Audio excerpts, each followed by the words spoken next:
جس راہ میں غوث پاک چل دیے تھے وہ راہ کوئی آسان راہ نہیں تھی، وہ راہ عبادت کی تھی، وہ راہ مجاہدے کی تھی، وہ راہ ریاضت کی تھی، وہ راہ تقوی کی تھی، وہ راہ پرہیزگاری کی تھی۔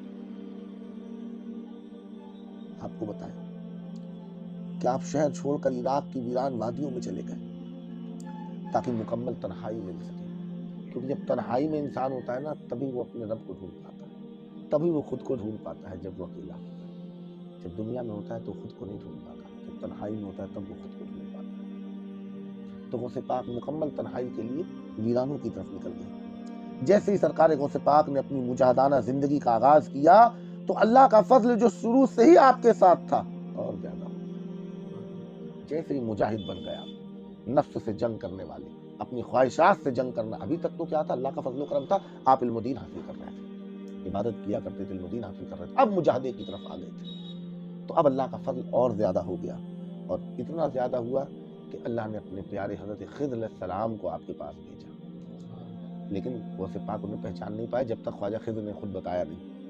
اب جب خضر علیہ السلام آ گئے تو انہوں نے کہا کہ میں یہاں سے جا رہا ہوں، ایک سال کے بعد دوبارہ ایک سال میں جا رہا ہوں اے عبد القادر، اور تم یہیں رکنا، میں پھر یہیں پہ آ کے تم سے ملوں گا۔ خضر علیہ السلام چلے گئے، ایک سال بعد لوٹ کے آتے ہیں، پھر لوٹ کے آتے ہیں، کچھ دیر رکتے ہیں، کہتے ہیں عبد القادر تم یہیں رکنا، میں پھر لوٹ کے آ رہا ہوں، پھر ایک سال غوث پاک وہیں رکے رہتے ہیں۔ اسی طریقے سے 3 بار حضرت خضر علیہ السلام کرتے ہیں، 3 سال غوث پاک ایک ہی مقام پر کھڑے رہتے ہیں۔ اس لمبی مدت میں دنیا کی بے شمار خواہشات، ہمارے دلوں میں بھی تو بے شمار خواہشات، اس وقت کیا دنیا کی خواہشات ہوں گی جو آج کے وقت میں انسان کے اندر دنیا کی خواہشات ہیں۔ آج تو نوجوانوں کو بال کیسے ہونے چاہیے، تو کپڑا کیسا ہونا چاہیے، تو اس کے ساتھ جوتا کیسا ہونا چاہیے، تو اس کے ساتھ پینٹ بیلٹ، ہر چیز، کتنی خواہشات ہیں، موبائل ایسا ہونا چاہیے، تو ہر چیزیں، پہلے اتنی خواہشات نہیں تھی۔ تو اس زمانے میں جب غوث پاک 3 سال ایک جگہ رکے رہے تو دنیا کی تمام تر خواہشات آپ کی طرف بڑھی، بڑی حسین و دلکش شکلوں میں آپ کو اپنی جانب متوجہ کرتی، بڑی حسین شکلوں میں دنیا کی خواہشیں آپ کو اپنی طرف بلاتی رہی، اپنی طرف متوجہ کرتی رہی، مگر اللہ کے فضل سے دنیا اور دنیا کی حسین اور دلکش چیزیں آپ کو اپنی طرف مائل نہ کر سکیں۔ غوث پاک کو اپنی طرف یہ دنیا کی چیزیں، دنیا کی حسین اور دلکش چیزیں غوث پاک کو اپنی طرف مائل نہ کر سکیں۔ 3 سال کی مدت گزر جانے کے بعد سرکار غوث پاک نے اپنے نفس کو انتہائی مشقت اور جافشانی کی بھٹی میں ڈال دیا۔ 3 سال کے بعد تو اور اپنے نفس کے اوپر آپ نے حملہ کر دیا اور اس کو جافشانی کی بھٹی میں ڈال دیا۔ حال یہ رہا کہ 1 سال تک آپ نے قطعی پانی نہ پیا، صرف جنگلی ساگ کھاتے رہے۔ کیوں؟ کیونکہ جو نفس ہے نا، یہ نفس ہی تو ہر چیز کی جڑ ہے۔ شیطان کو تو ہم لاہور پڑھتے ہیں بھاگ جاتا ہے، نفس ہمیشہ ہمارے اندر رہتا ہے۔ رمضان کا چاند دکھتا ہے، شیطان قید کر دیے جاتے ہیں، نفس ہمارے ساتھ رہتا ہے۔ جتنا ہم اس کی خواہشوں کو پورا کرتے ہیں اتنا ہی مضبوط ہوتا جاتا ہے، اتنا ہی طاقتور ہوتا جاتا ہے، اور جتنا ہم اس کی مخالفت کرتے ہیں، نفس کہتا ہے نہیں گھومنے پھرنے جاؤ، روح نے کہا، دماغ نے کہا کہ نہیں نماز پڑھنے جاؤ، تو جب وہ نماز پڑھنے چلا گیا تو نفس کمزور ہو گیا، اور نفس کے ساتھ چل دیا تو نفس مضبوط ہو گیا۔ حرام کام کیا، نفس مضبوط ہو گیا، نفس کی باتوں کو مانتا رہا، نفس مضبوط ہوتا رہا۔ تو غوث پاک نے کیا کیا، اس نفس کو قابو میں کرنے کے لیے 2 دشمن ہیں ہمارے، ایک شیطان اور دوسرا ہمارے اندر رہنے والا نفس۔ تو آپ نے اپنے نفس کو کمزور کرنے کے لیے کیا کیا، 1 سال تک پانی ترک کر دیا، صرف ساگ پتیاں کھا کے آپ گزارا کرتے رہے۔ پھر اس کے بعد 1 سال آپ نے ساگ چھوڑ دیا، صرف پانی پہ گزارا کیا، اور پھر 1 سال آپ نے کھانا پینا سونا ہر شے سے نفس کو محروم کر دیا۔ نفس کہتا نا سو تھکن آ رہی آرام لو، 1 سال تک آپ نے نہ کھایا نہ پیا نہ سوئے۔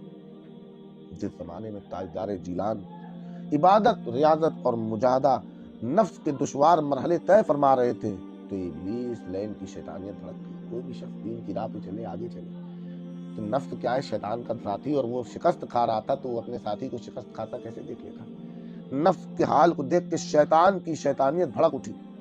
اب تک ہر موڑ پر شیطان آپ سے شکست کھا چکا تھا اور اپنے کسی فریب میں آپ کو نہ لا سکا تھا، حالانکہ آپ روحانیت کے بلند مرتبے حاصل کرتے جا رہے تھے۔ ایک دن شیطان بڑا پراگندہ، ایک دم غریب مسکین کی طرح بڑی بری صورت بنا کے غوث پاک کے سامنے کھڑا ہو گیا، بدبودار لباس اوڑھ کے، اور کہنے لگا میں ابلیس ہوں، میری جماعت کے تمام افراد کو آپ نے عاجز اور ناکام کر دیا، میں سارے ہتھ کنڈے اپنا چکا مگر آپ کو نہیں ڈگا سکا، اب میں نے ہار مان لی ہے، آپ کی خدمت میں رہوں گا۔ سرکار غوث پاک نے کہا لا حول ولا قوت الا باللہ، فرماتے ہیں ظالم میں تیری کسی بات میں نہیں آ سکتا، تیری یہ باتیں سراپا فتنہ ہے جس سے تو مجھے ملوث کرنا چاہتا ہے۔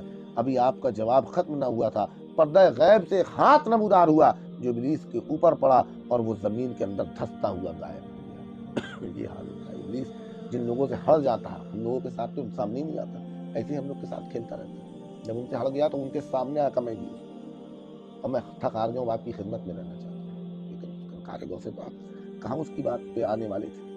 دوبارہ ابلیس آگ کا شعلہ بن کے آپ کے قریب آیا، آپ نے اس تیاری کے ساتھ اسے دیکھا تو آپ نے تعوذ پڑھا، اعوذ باللہ من الشیطان الرجیم، وہ چلا گیا۔ چند ہی لمحوں بعد پھر پلٹ کر آیا اور فی الفور آپ کے اوپر حملہ ور ہو گیا۔ فوراً ہی ایک سوار نمودار ہوا اور اس نے کیا کیا، شیخ جیلانی کے ہاتھ میں تلوار دے دی، جسے دیکھ کے ابلیس بھاگ گیا۔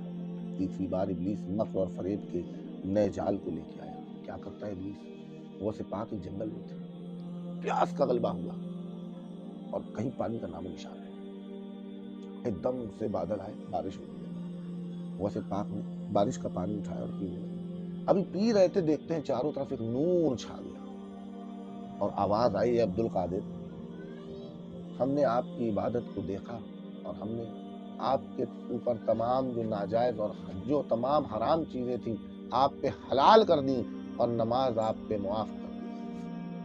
کیا کہا؟ میں ہوں تمہارا رب اور آج سے عبد القادر تمہارے اوپر تمام حرام چیزیں حلال ہو گئی اور نماز معاف کر دی گئی۔ وہ پاک فرماتے لا حول ولا قوت الا باللہ، اور وہ جو نور تھا وہ دھواں بن گیا۔ یہ شیطان کا حملہ تھا۔ اور آپ فرماتے ہیں کہ ابلیس لئی، جب نماز ابو بکر پہ معاف نہیں ہوئی، عمر پہ معاف نہیں ہوئی، عثمان پہ معاف نہیں ہوئی، تو عبد القادر کی کیا اوقات کی اس پہ نماز معاف ہو جاتی۔ پھر شیطان جانے لگا، اپنا آخری حملہ کرتا ہے اور کہتا ہے عبد القادر تمہیں تمہارے علم نے بچا لیا۔ کیا کہا ہے؟ عبد القادر تمہیں تمہارے علم نے بچا لیا۔ وہ پاک فرماتے ہیں شیطان مردود، جب تجھے تیرا علم نہ بچا سکا تو مجھے میرا علم کیا بچاتا، مجھے میرے رب کے فضل نے بچا لیا۔ تو دیکھیے جب انسان اس راہ کا مسافر ہوتا ہے تو شیطان، اس کا نفس، ایک ساتھی کے نقصان پہنچ رہا ہے دوسرا تو آئے گا۔ غوث پاک نے اس طریقے سے اس کو ادھر سے بھی ناکام کر دیا۔ اس کے بعد تمام تر دنیاوی رشتوں کی محبتوں کے جال غوث پاک نے تار تار کر دیے۔ سرکار غوث پاک اس کٹھن منزل سے بھی پار ہو گئے اور آپ الحمدللہ ان بلند و بالا روحانیت کے مقام پہ فائز ہو گئے جن مقاموں تک پہنچنے میں لوگوں کی زندگیاں گزر جاتی، لیکن رب قدیر کے فضل سے آپ غوث پاک رضی اللہ تعالیٰ عنہ آگے بڑھ گئے۔ عادتاً غوث پاک ویرانوں میں عبادت میں مصروف رہتے تھے، کبھی کبھی حال وارد ہوتا، حال آ جاتا آپ کے اوپر تو جگر سوز نعرے بلند کرتے تھے۔ کتابوں کے اندر سرکار جیلانی کو ابلیس کی جانب سے بہکانے کے کئی واقعات آتے کہ ابلیس روبرو آیا، اس نے آپ کو بہکانے کی کوشش کی۔ تو الحمدللہ ہم نے آپ نے آج یہ دیکھا کہ سرکار غوث پاک رضی اللہ تعالیٰ عنہ